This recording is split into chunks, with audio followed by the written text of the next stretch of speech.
Hello mga kachika, may ginawang pang dessert, tinatawag na turon, Pilipino, dessert ng Pilipino, diba? Yummy yummy. Tapos meron din silang ginawang yung chopper, may ginawang bangus, tinatawag nila na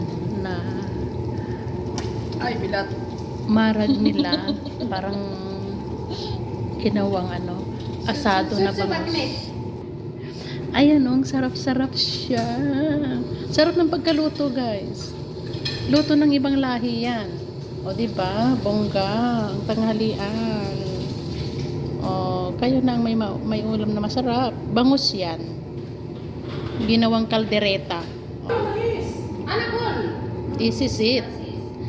This is it ng ating banana turon. O, diba?